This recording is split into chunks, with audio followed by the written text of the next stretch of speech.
Good afternoon. Welcome to the National Archives and to the William G. McGowan Theater. And a special welcome to those of you who are watching this program on our YouTube channel. I'm Bruce Bustard, and I'm a senior curator here at the National Archives on the exhibit staff, and I'm also the curator of our exhibition, Spirited Republic, Alcohol in American History. Before I introduce our speaker, I want to remind you about some upcoming noon lectures. On Friday, June 5th, that's a couple of days from today at noon, H.W. Brands will discuss his new biography, Reagan, A Life.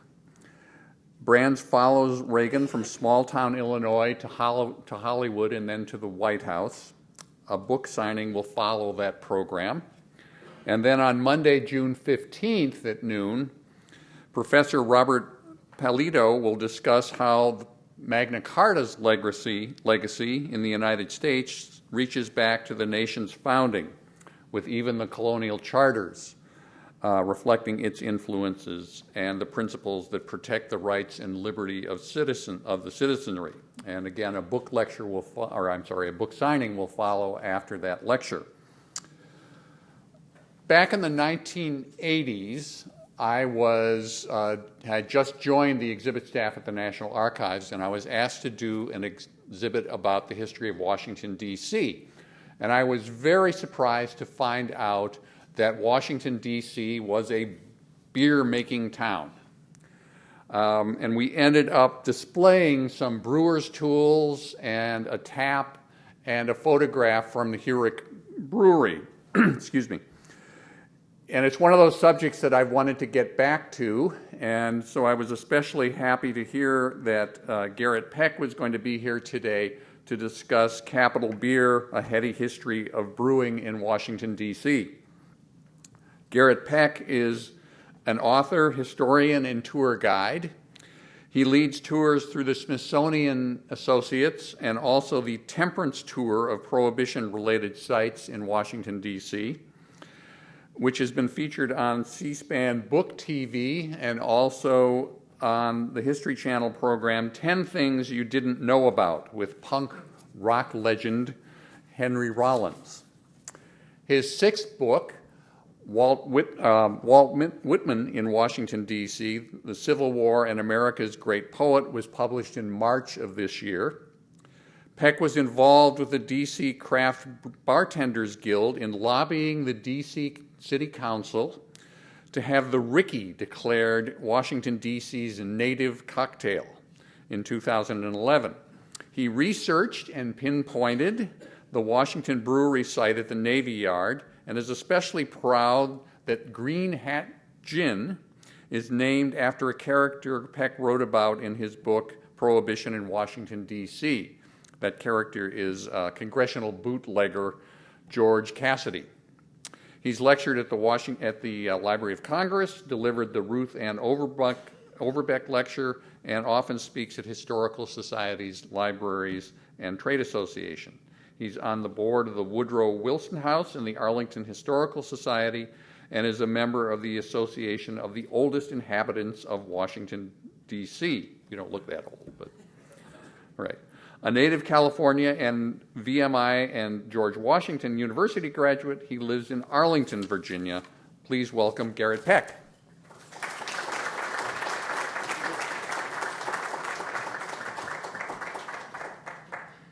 Thank you, Bruce, and thanks for everyone for coming out here today. Bruce has put together a really fabulous exhibit dealing with Americans and alcohol. And this is, I think, one of the most interesting questions that we have in American history. This idea that somehow we were going to take alcohol out of the equation. Even though America was founded effectively as a wet republic, and yet we had this lengthy temperance movement, which was a century-long social reform movement and wanted to keep Americans from drinking. They got the 18th Amendment passed, and then 14 years later, we got the 21st Amendment, which repealed Prohibition.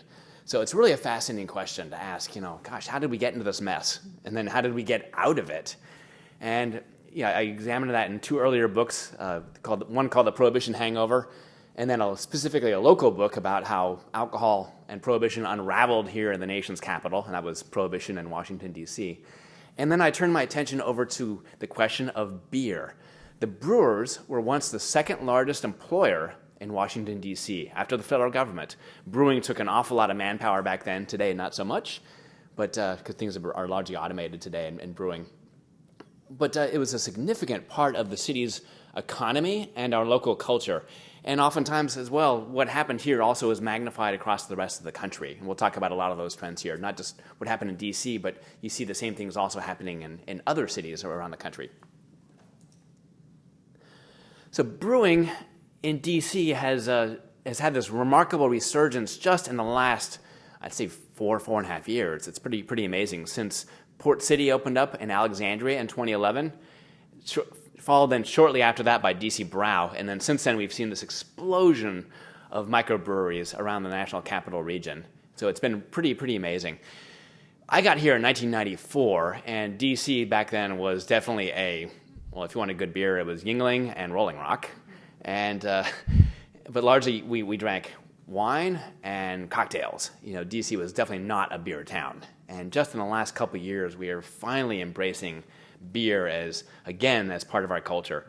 In fact, beer was here from the beginning. I mean, virtually the beginning of the city, there were breweries here. And like I said, they were the second largest employer in the city itself.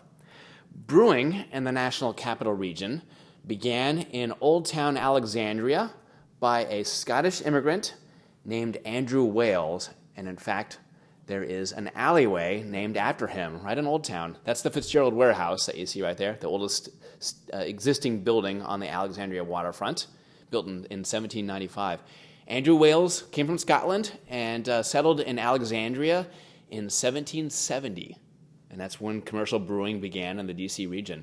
So I think we really hold our heads high here, especially compared to other cities. When people think that D.C. only started brewing in 2011, in fact, we started more than 2 centuries earlier than that. So I think we acquit ourselves pretty well here in this regard.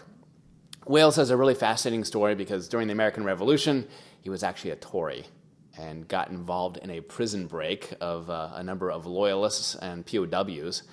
And then he got in a lot of trouble here and had to leave Alexandria for a period of time and then came back after the war had ended and resumed his brewing. But he operated there until 1798. So 28 years this man brewed in Old Town Alexandria. And fortunately, we do have a street marker here for this very important individual. People like Wales and the early brewers were English or Scottish, and of course, the kind of beer they made was English-style ales, which are generally fairly heavy. They're higher in alcohol, and they're maltier. They're known for their maltiness.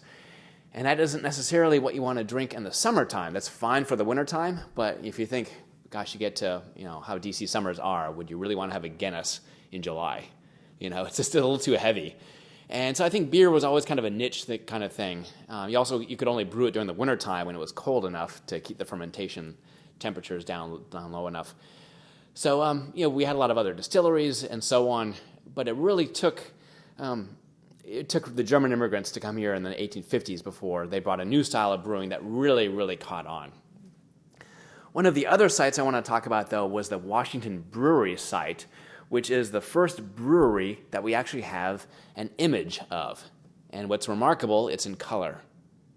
And it's in color because it's in a painting. This painting is from 1833. The Washington Brewery stood right next to Navy Yard. So if you look, let me get my little pointer here on.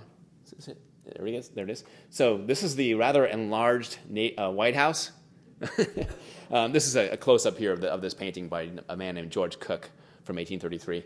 Navy Yard is right over here. And so this is the Anacostia.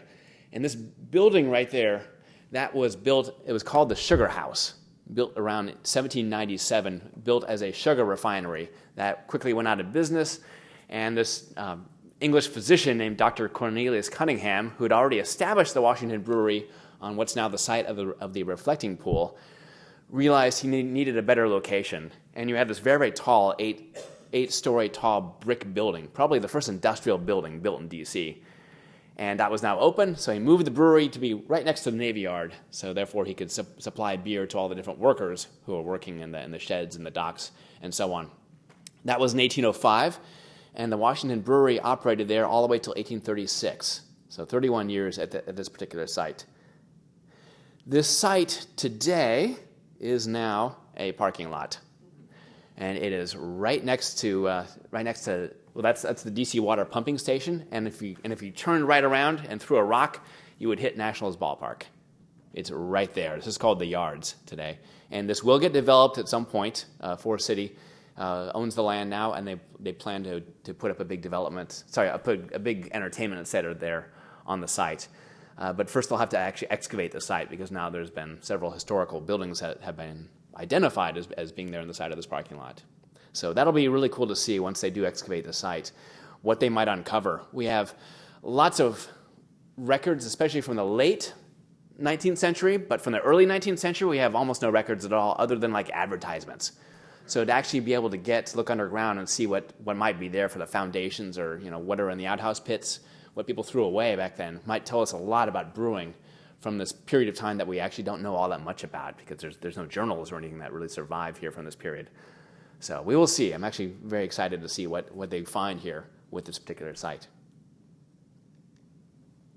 Along comes the 1850s, and we get this huge wave of German immigrants who come not just to Washington, D.C., but they come to the northern cities around the country. And wherever the Germans settle, they build bakeries, they establish banks, and they also establish breweries, because it goes along with their local culture. And they bring with them their gift of lager beer. And lager is really what puts DC on the map beer-wise, because this is a beer that people want to drink now year-round. Imagine how hot our summertime days are, and a lager is just perfect for one of those stiflingly hot and humid Washington days. Lager, you can drink it all day long. It's nice. It's kind of an early session beer, and it's something that goes really well with food. And I think this really changes the culture of drinking in Washington, D.C., and in other cities as well. It becomes the national beverage right around the time of the Civil War, because so many Germans have now come to the country, and they've introduced it to all the other Union soldiers. And it really takes off from there. Before the Civil War, Americans were drinking whiskey. After the Civil War, we're drinking lager. It's that cut and dry. It's this moment in American history where the war changes our drinking culture. And this is largely thanks to the German immigrants. I especially love this advertisement. This is from 1879. And it shows you this, a healthy drink in the very center, although the man doesn't look all that healthy, who's the brewer. You have the allegorical figure on the left, so holding the crown over the national drink. She's crowning beer as this national beverage. And my favorite part is there on the right with the family, the husband and wife, and then they're feeding the baby some beer. So this was considered to be a family beverage. People could go out to the beer gardens, and generally saloon culture was for men only, but the beer gardens were for everyone. And so you could take you could take your wife, you could take your husband, you could take all your kids, and it was a place where families gathered to go drink beer together. And we had a lot of beer gardens here around in the D.C. area. Our first brewer identified as a guy named George Beckert, and he was buried over at Congressional Cemetery. And I love this photo right here because you see in a row 3 different brewers. So it's George there on the left. In the middle, that's his wife, Teresa. When George died in 1859, she then took over the brewery and very quickly then sold off the brewery, but she kept the restaurant. What they had effectively was a brew pub. And then she sold it off to her 2 son-in-laws, one of which is right there to the right, Hermann Richter. So this is in Congressional Cemetery on Capitol Hill. And the brewery where they brewed was now the site of the Safeway over on 14th Street Southeast. So lager beer, how many people do we have here are like really big beer fans? Awesome, great. It's like actually most of the audience here today. So lager, it's kind of an umbrella. Like you think about whiskey as a big umbrella, and under whiskey you've got Scotch and bourbon and Tennessee whiskey and so on. Lager is an umbrella as well. It's a style of beer that can only be fermented at a very, very low temperature. We're talking like 39 degrees to 42 degrees. So it takes a long time to make the beer. The word in German means to store, because you could only make it during the wintertime, and then you had to put it down in your cellar or a cave or in your basement and let it age. It had to be conditioned. And so the stuff here would take about 6 months to make, and hence the part about to store. DC is the southernmost point in the Americas where you could actually brew lager because we have cold enough winters. Further south wasn't cold enough, and therefore Richmond and Virginia and so on, they had another culture like drinking peach brandy and that kind of stuff. But this was the southernmost point where you could brew lager. There's a number of different styles of lager that are out there. If you've ever been to Oktoberfest, you drink a beer called Märzen, which means March. Again, because of this 6-month process, this would be the last beer they would brew in the wintertime, and they would lay it down in the cellar, and then come September for Oktoberfest, by the way, is in September, not October, they would then break open these casks. Hence, in September, you drink a beer called March. Yeah, so historically, this is why this is. The best known of all the different lagers, of course, is Pilsner. You can find the original Pilsner. It's called Pilsner Urquell. You can find that at Trader Joe's all around the country. It's a really wonderful beer, invented in 1842. And then, of course, we have Budweiser and Coors and so on. And those are all effectively Pilsner derivatives. One other kind of beer, this is considered to be the beer of Lent, and that's called Bock, which is named after a billy goat. And it goes back to the medieval times when monks would brew this beer for Lent. They couldn't eat, but they could, while they were fasting, they could drink this beer. And so hence the symbol for it is the billy goat. And I found this really cool advertisement, because I love this because it's such a stick in the eye at the temperance movement. This is an advertisement from March 21st, 1873. All the brewers back then would agree on a date that they would release their Bock beer, in other words, their Lenten beer. And so you see here all these upstanding beer-drinking men here in the background, and then you see the cold water men here, and they're being routed by the Bock, the billy goats. And so again, it's kind of a stick in the eye at the temperance movement, the people who are not drinking. Here in Washington, D.C., the biggest brewers, especially after the Civil War, were all Germans.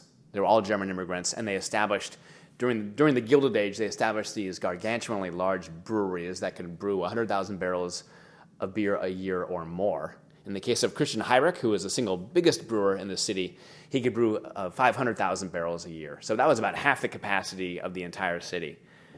So he was a man who got here into D.C. in 1866, kind of right at the end of the Civil War. There was a bit of an economic downturn in the city, and he bought up a brewery really, really cheap, and he worked really, really hard. And then by the turn of the century, he is the biggest brewer around the city, and he's got this gargantuan brewing facility, which is that facility right there. This is now the site of the Kennedy Center, which was torn down. I'll show you later on here some images of them taking the buildings down. But quite a large facility. They took this down here to make way for both the Kennedy Center and also the Theodore Roosevelt Bridge. So back then, all the brewing sites, and as long as all the industrial sites in D.C. were right along the river. Today, of course, we put all the primo properties right along the river. But, Georgetown, Foggy Bottom, Navy Yard. Those were the areas where you put your industry because you had access to the waterways. That's how you got the water for the beer, and also oftentimes how you got the product to market itself. Another hugely important brewer for the D.C. area, and I'd say even nationally, is a man named Robert Portner, who was also a German immigrant, and he came to D.C. during the Civil War itself. This man, by the way, was not a brewer. He was a businessman, and he saw first and foremost ways to improve the brewing process to make it more economical and ways to make it more efficient. So this guy came up with a number of ways to brew beer, to brew lager itself year-round, and I'll talk about that here in a second. So his brewery was actually in Old Town Alexandria, and it was a huge, a full city block site, and that is now the site of the Trader Joe's over on North Washington Street. And that's actually still surrounded by 3 extant brewing buildings that were from his time. So Alexandria's got three existing brewing buildings. D.C. only has 2. So this is Portner himself, along with his large brood of children. He was very, very successful here. Just like Christian Heurich, these guys didn't just brew beer, although they were quite successful at this and they made a lot of money at it. But they were also real estate magnates as well. They got into other lines of business. Portner owned a quarry, and built a big apartment house, and so on. So they were big businessmen here in the local D.C. community. Porter was especially important, I think, nationally. Given the development of beer, this man here is incredibly important for the innovations that he brought to the brewing industry. And like I said, imagine how hot our summers are here in D.C., right? Because of our high heat and also the humidity. This guy figures the process out of how you make lager year-round. Not just in the wintertime, but he realizes, here's a way now I can brew beer year-round. He has two crucial inventions. First off, he invents ice-making machinery to keep the brew house cold. So beforehand, they had either had to dredge the ice out of the Potomac River or ship it down in ships from Boston, and then just to keep the brewing complex cold here during the summer and during the wintertime. So now he's got ice-making machinery. The other thing he invents, thank God for this, is air conditioning. Yeah, so this guy invents both of those. So now we've got air conditioning, we've got ice, and we've got lager beer. This is how you can survive a Washington, D.C. summertime, and as well across the Deep South.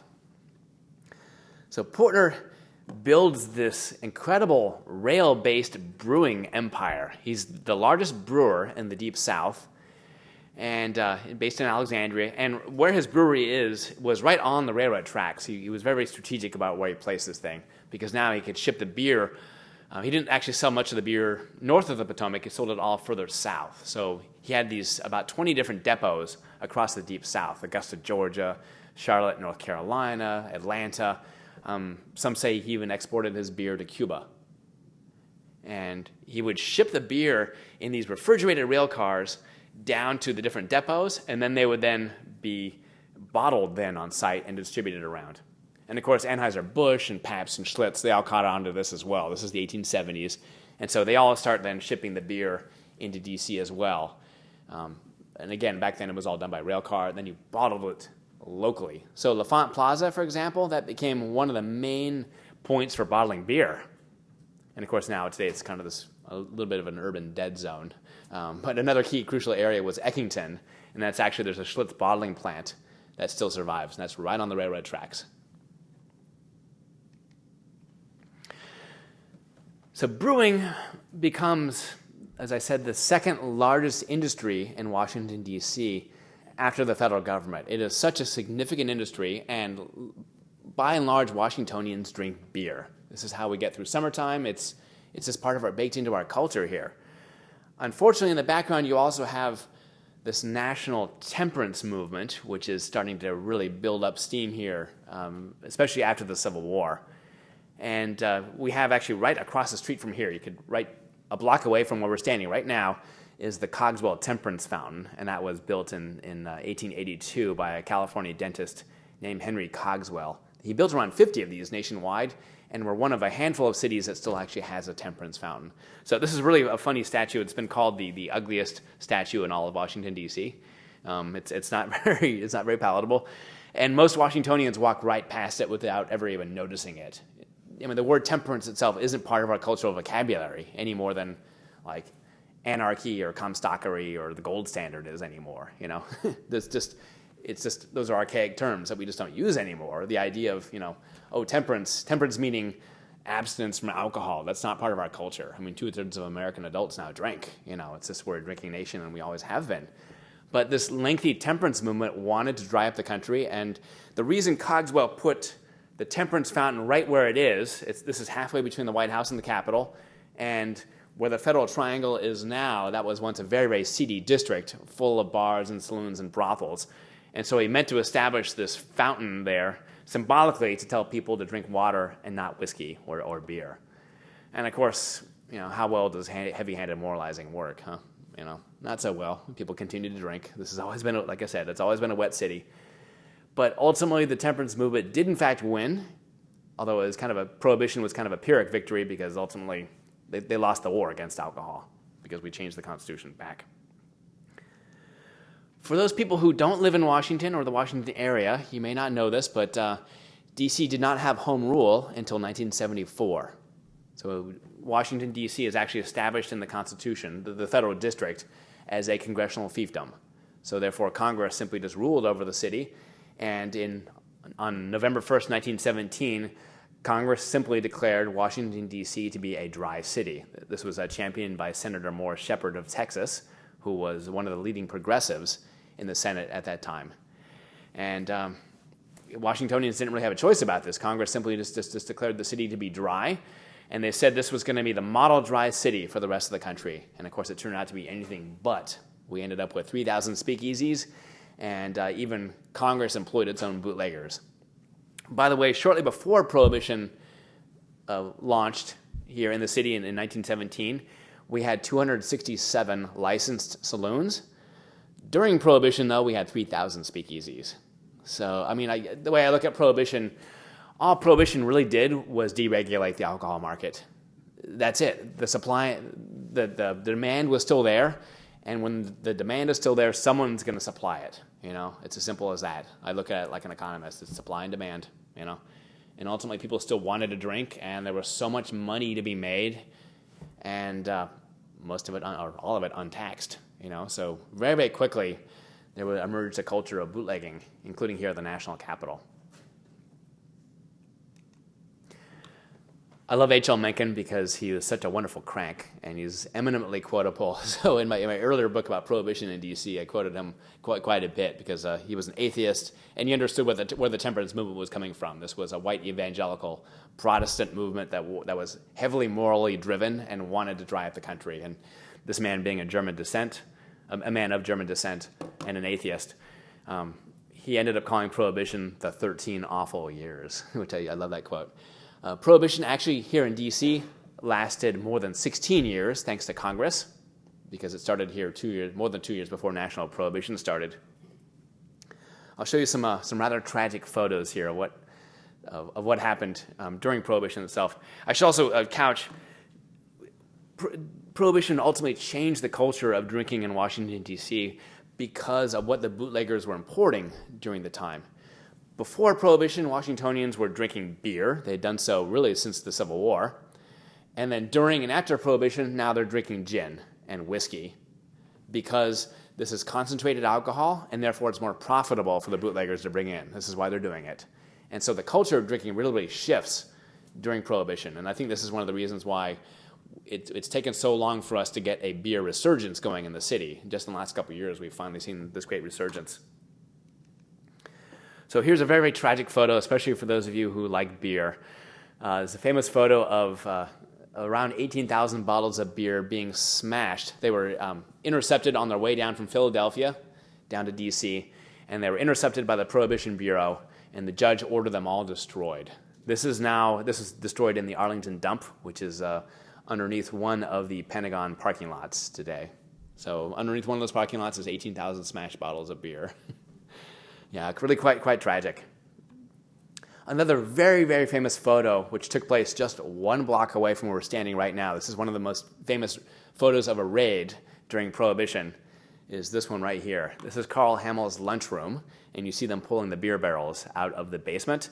This was 922 Pennsylvania Avenue, 1 block west of us, where we're standing. So this is now in the Federal Triangle itself. This is now the Department of Justice building.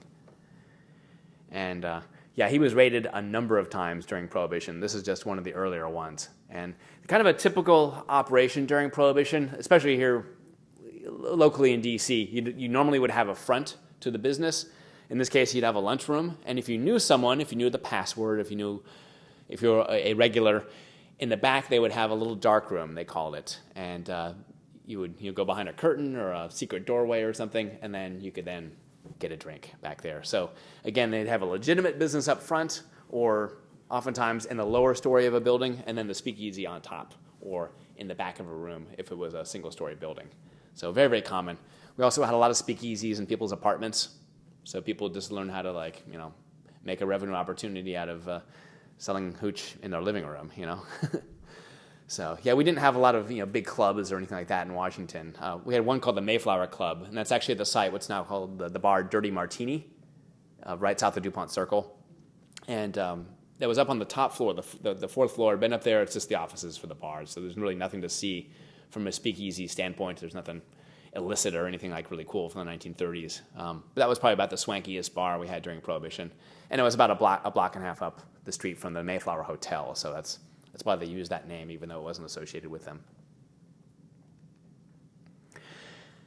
Now, national prohibition ended on December 5th, 1933. Again, prohibition nationally lasted less than 14 years.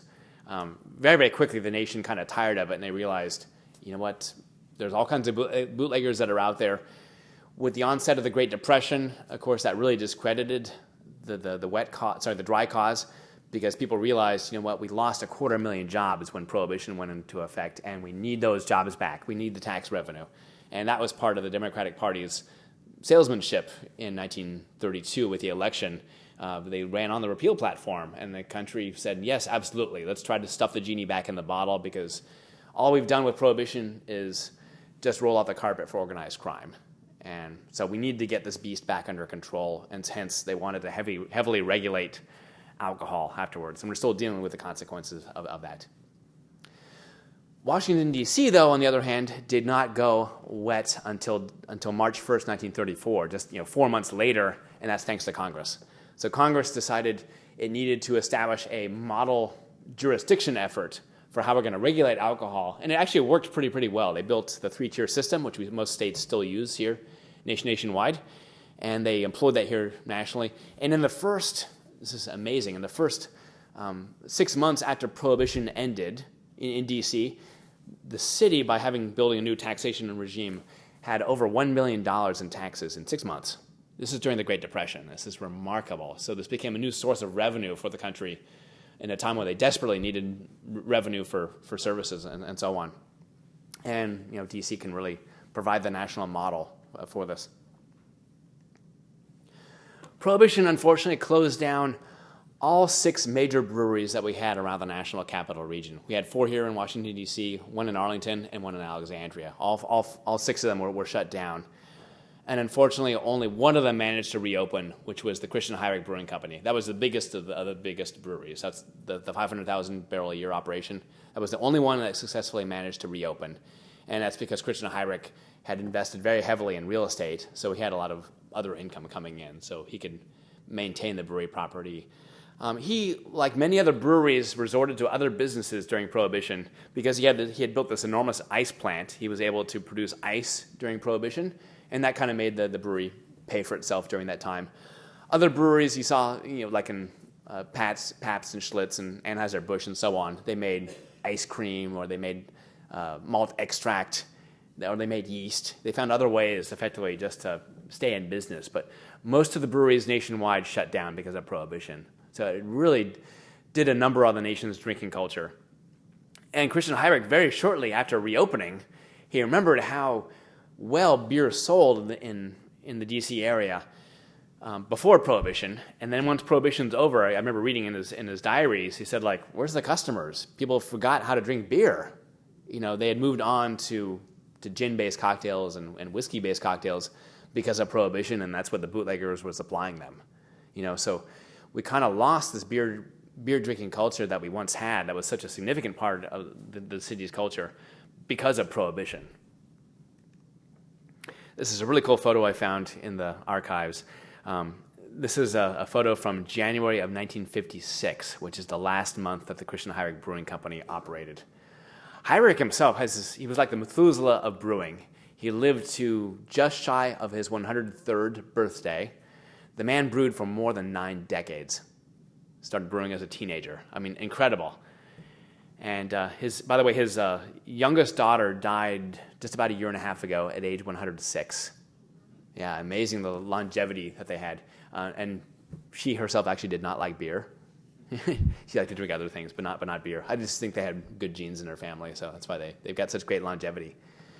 But Heurich himself died in 1945. So he lived through and saw both World War I and World War II and Prohibition, and saw, how after Prohibition ended that the breweries just kind of all sputtered along because it was hard for one, the drinking culture had been destroyed, and 2, it was very hard as a local or even a regional brewer now to compete against the big national breweries that emerged. Anheuser-Busch and Pabst and Schlitz were the big 3. and Schlitz was actually the biggest one. And this is the age now of radio, and then shortly followed after that of television. So these guys can now start advertising nationally for these beer brands, and the local guys just couldn't compete against them. So by the 1950s, the small regional breweries all shut down nationwide, including the Christian Heurich Brewing Company. So this brewery here shuts down in 1956. The federal government really wanted the land. It was a huge plot of land that Heurich had acquired in the 1890s for this brewery. And they wanted it for the Kennedy Center and for the Theodore Roosevelt Bridge. And I have in the book a full 2-page spread showing the demolition of the brewery. Heurich had built this brewery to last for the ages. He had several other breweries that had burned down. And this particular brewery that he built was built of steel reinforced concrete. Nothing was going to take this down except for dynamite, as he said in his diary. And in fact, that's what it took. They first got a wrecking ball out, and they started knocking holes in the building, and it wasn't doing anything. So they pulled in the demolition experts, and it took 3 days to dynamite the facility. So a huge amount of dynamite to take this thing down. This would have been there forever if they didn't use dynamite on this thing. And now we've got the Kennedy Center there on the same site. So this was, by the way, in November of 1961, so 5 years after the brewery shut down. One of the last legacies we have in D.C. is this wonderful house museum called the Christian Heurich House Museum, better known to a lot of people as the Brewmaster's Castle. This is right south of DuPont Circle, and it's an amazing house to go visit.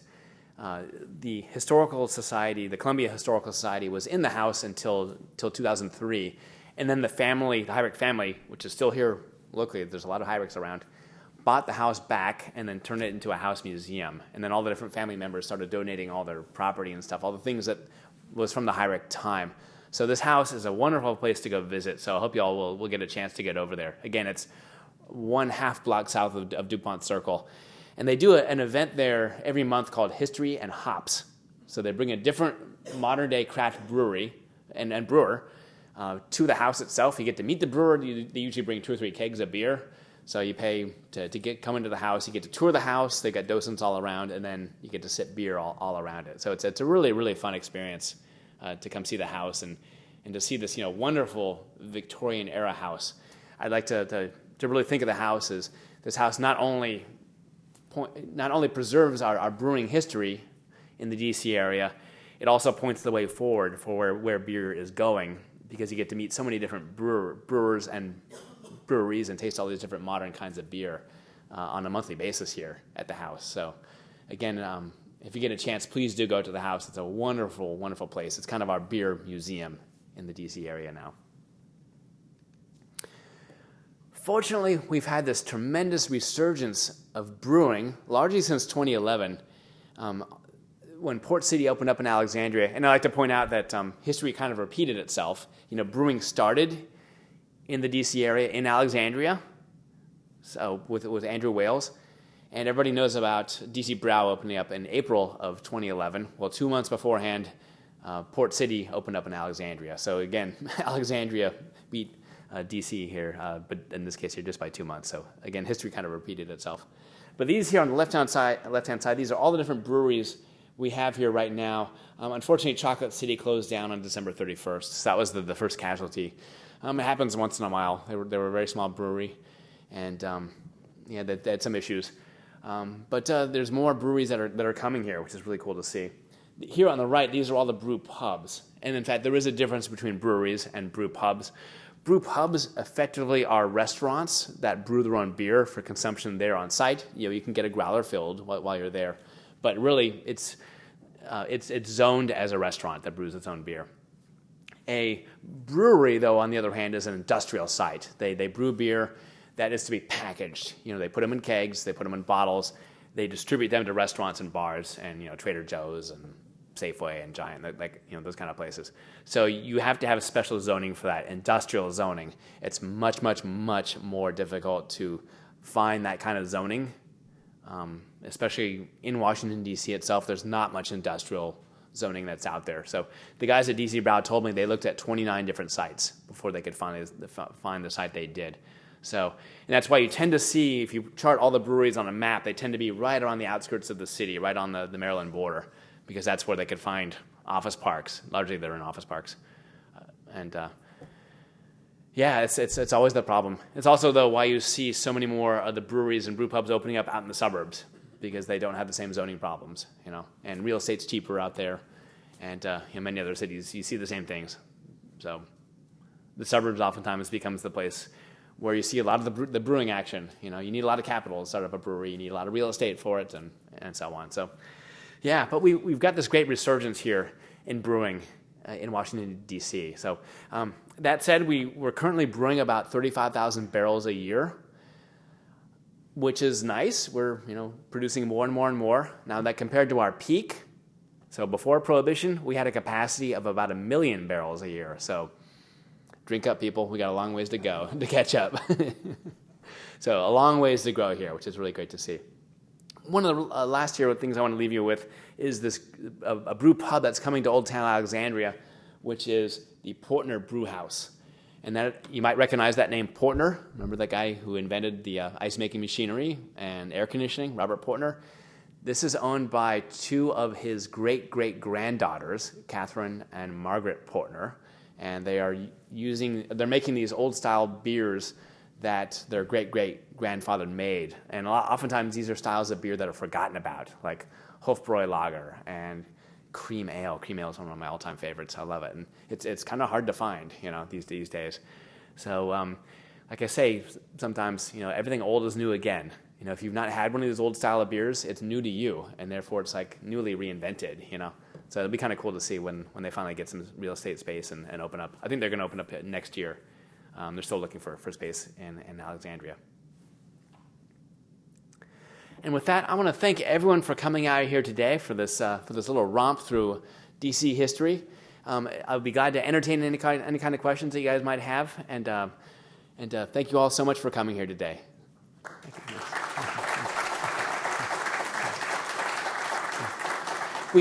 We do have a mic. Yeah, go ahead.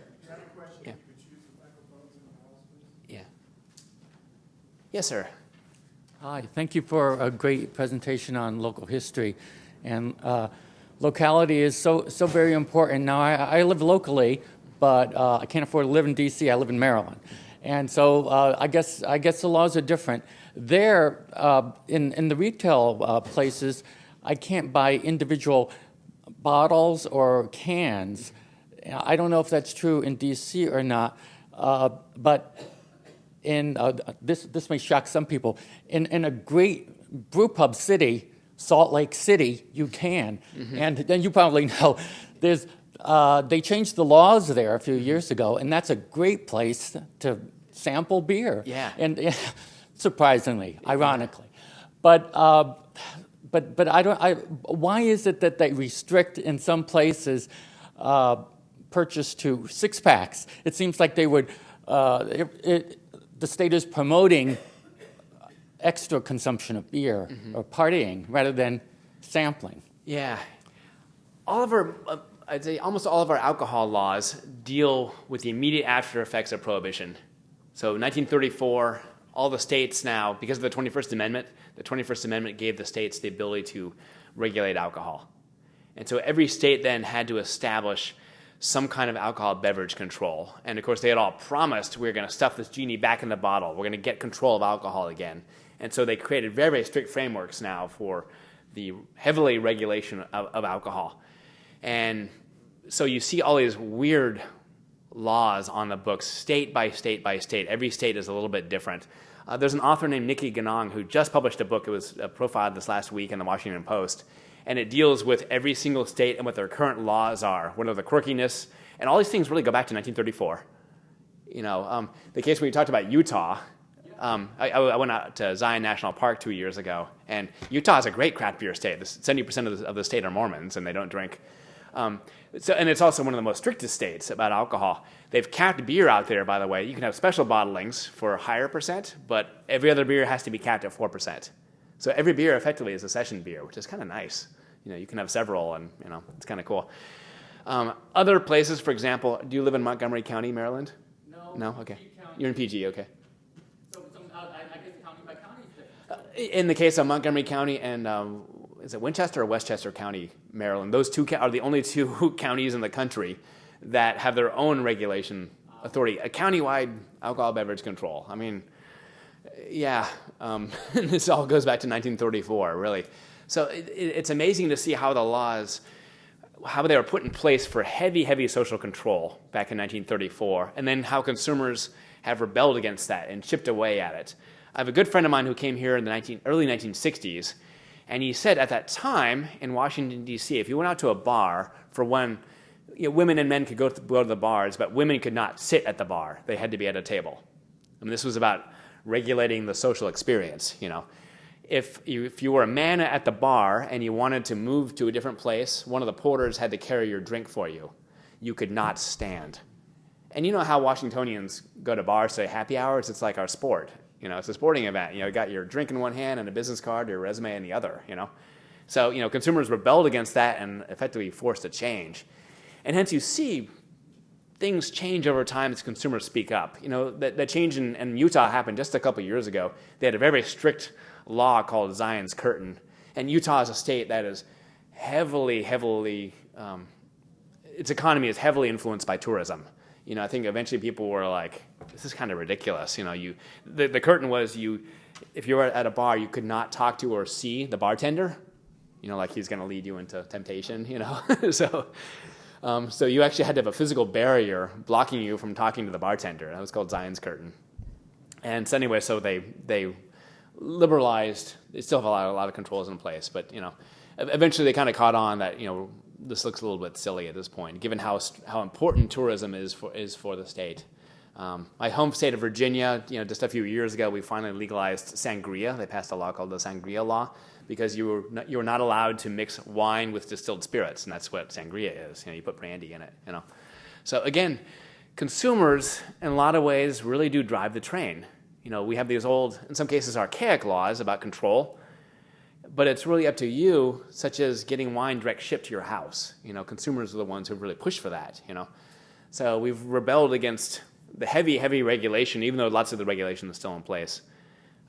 But if you want change, speak up. It really is up to you. The government responds to you and not the other way around.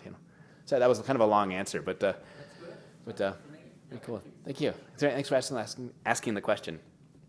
Garrett? Yes. Hi. Hey. Great presentation. Very interesting. Thanks so much. Could you go back to the slide of the brewery just before it was demolished? This one right here? One more. That one. Here we go. Yeah. For orientation purposes, is this New Hampshire Avenue there on the left or Virginia Avenue? Is this like taken from the river or? I have to go back and look at the street plat. It was sort of a triangle-shaped plot of land. It's very, very large. Okay. And I think the actual address was called Water Street at the time. Okay. Yeah, and that part of that street grid doesn't exist anymore. Right. Okay. And where were the historic preservation advocates at the time? I mean, were there none that advocated to try to save this building? I mean, you look at that architecture throughout that building. I mean, that's truly spectacular. Yeah. And, if that existed today, that would be, multi-million-dollar condos probably in a building like that. Yeah, wouldn't it be awesome to live in this building? To live, on that location right in the river. So was anything saved from that building? Did they save any of that signage? Did they save any of the brickwork? Did someone have the foresight to save a case of beer or, a barrel or anything like that? Do you know of? There are some artifacts here and there. Almost everything was taken off the building and simply just demolished. There was on one of the, I can't quite see here in the photo, but there was like one of the Heurich symbols that they did actually take down, and it's actually on a building in Georgetown now. They did take that down. The big one, is that the big one way up the top where it says Christian Heurich Brewery? Way up there? It wasn't anything that large. It was another one here, so it was not that one right there. It was one of the different. I think it was probably one of these ones right there. Okay. And anyway, so they did take one down, and it is actually in Georgetown. I learned that recently. Someone had taken it down and they put it on another building, so that was kind of cool. But otherwise, everything was torn down. Oh. And this was, remember, I think the National Historic Preservation movement really got going once they knocked down Grand Central Station in New York City. At that point, people were galvanized over that you would tear down this beautiful Beaux-Arts building and put up the monstrosity that is Madison Square Garden. Yeah, you can quote me on that. That's a horrible building, and it's ugly, and I can't wait for them to tear that thing down again. Grand Central Terminal in New York. Yeah. It's still there. Sorry, Penn Station. Oh, Yeah. okay, yeah. Grand Central is still there. That was You're right. That was Jackie Kennedy who went to the Supreme And they Court almost to say tore that one down too. Yeah. Right. And that was in the 1960s. Right. And at that point, people were like, "Oh my gosh, we're going to have nothing old if we tear it down." They almost tore down Union Station here as well. Right. I mean, oh my gosh, and it's probably the most fabulous train station we have in the country now. It's gorgeous. But yeah, in 1956, when this closed down, the government wanted the land, and there was no one to speak up for the building because it was so large, and the condo movement hadn't started. Yeah. Today, of course, you would immediately put condos in the thing. Right. Right. There was another really cool thing that happened in the 5 years before the building was torn down. There was a particular theater company got established in 1956, and they opened their stage in this particular building. What theater company was? It's still around? Arena Stage. And their first stage, they called it the Old Vat because it was in the Heurich Brewery. In fact, if you go over to Arena Stage, they built the new stage in Southwest that's still there. And they have a little underground stage, and it's still called the Old Vat. And that harkens back to the time when they were at the Heurich Brewery. One last question on the Heurich Mansion itself, or this building. Is there any Seneca sandstone in either of those buildings? There's not. He asked about that. I wrote a book a couple years ago called the Smithsonian Castle and the Seneca Quarry, and it's about the Redstone site in Montgomery County where they got the rock for the castle. The mansion itself is not. Sorry, the mansion. It's let me get it. This one, yeah. This is actually from Hummelstown, which is where Hershey Park is in Pennsylvania. Right. Yeah, so it's a darker kind of a milk Right. chocolate colored. Okay. Yeah, not Redstone. Thanks. Thank you, Tom. Yes, sir. So with regard to this more proximate resurgence of formal brewing in DC, I was wondering if you could speak to what I see as like a conspicuous gap between the re-legalization of home brewing and the development of these formal breweries. Because I know, neighboring Delaware, you have Dogfish Head, which sort of comes back out of the re-legalization of home brewing, and Kansas also has a lot of breweries that come out of that. So what necessarily took this sort of like 2-decade time period for DC to get on the train of getting back into brewing after home brewing had been illegal for so long? Yeah. The question still kind of boggles my mind because all the other cities, Jimmy Carter legalized home brewing back in the 70s, and that really launched then. They were all existing, all these little illicit home brewers and all, but after that, now you started having people putting together business plans to open up breweries, and they realized, with New Albion and with Sierra Nevada, that there were people who actually wanted to drink this stuff, and so things started taking off. And Sam Adams gets their Boston Brewing Company, gets founded in 1984, and and Jim Koch is now a billionaire. It's amazing, It's been really quite successful. People want to drink good beer, not just swill water, In D.C., though, Gary Heurich, who was Christian Heurich's grandson, really tried to restart the Heurich Brewing Company.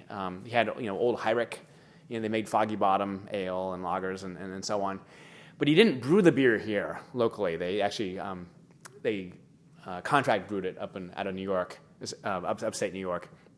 And so it never ever quite took off. He brewed here for 20 years, from 1986 all the way till 2006. And then he never made a profit. And it's just amazing. Washingtonians just weren't quite ready to embrace craft beer yet, which is really a shame. And then finally, I think he had a couple breweries, especially after the Great Recession. I think that was kind of one of the linchpin moments when finally where people were looking for something else to drink besides, getting expense account wine. Because suddenly, getting wine by the glass at a restaurant, it's really expensive. When you buy that wine by the glass, you're actually paying for the entire bottle. You do know that? So that price, when it's like $9, that's the retail price for the entire bottle. And I think people realize that and are like, you know what? Beer's only $4. Let me go get one of those instead. So I think beer kind of had its moment with the Great Recession. And at that point, then you started seeing more brewers starting to open up shop here during that time because it was an opportunity for a lot of people. And at that point, finally, we had some businessmen who were willing to finally give DC a shot. And that's why we finally saw 2011, we finally started getting our first actual breweries in the city. But yeah, we're fairly late, But thank you for asking that question. Other beer questions? Prohibition questions? Absolutely. especially in regards to Washington, D.C., since you're concentrating on that. Was there ever anything like a free lunch? Did you actually have to buy a certain number of beers in order to eat free at these taverns that had the signs? Yeah, the free lunch thing during Prohibition, or before Prohibition, was a really interesting thing. Beer has always been viewed as the working man's beverage. And the brewers themselves actually made several different kinds of beer. They made a elegant, more hoppy style beer and higher in alcohol. And then they made lower beer, which might be the equivalent of light beer today, but before light beer actually existed. And this was made for working class men who would drink the stuff over their lunchtimes. And back then, you all know what a growler is. It's a bottle, half a gallon bottle you can take to a brewery, 64 ounces, and they'll fill it up for you. Back then, a growler was a pail. And so you would, working class men would send their kid over to a bar and go fill up the pail and take it to the site, with the construction site or wherever they were working in the factory. And then Dad would get to drink beer with his bologna sandwich for lunch, So that was called rushing the growler back then. So little kids would go to the bar and fill them up. A lot of other places as well would offer a free lunch, and they would fill it full, including here in Washington. And they would offer this free lunch full of salty snacks, nuts, ham sandwiches, pretzels, anything that would make you drink more beer, because salt makes you thirsty. So you would then buy the beer, and that's what basically would pay for the lunch, So many bars many states after Prohibition made that illegal to give away free food, because they didn't want to see that saloon culture get revived afterwards. Do y'all know the group that gave us I just gave it away. Well, the group that gave us Prohibition was called the Anti-Saloon League, because they viewed the saloons as being the point of distribution. So if we can cut off all the saloons, we can cut off the supply of alcohol in the country, because the saloons are where all the debauchery is happening in the country. And so they figured we can close down the saloons, we'll be able to starve the beast for the rest of the country. All it did, of course, was drive drinking underground. But yeah, but they were very, very fearful after Prohibition ended of seeing a revival of saloon culture. The state where I live in Virginia, you cannot actually have a bar. Bars are illegal. You have to have a restaurant that serves alcohol. You have to get a certain percentage of your sales from food. DC, you can have a bar. But so every state is a little bit different. So. And we're out of time. Well, thank you all so much for coming today, and thanks for people for watching us online.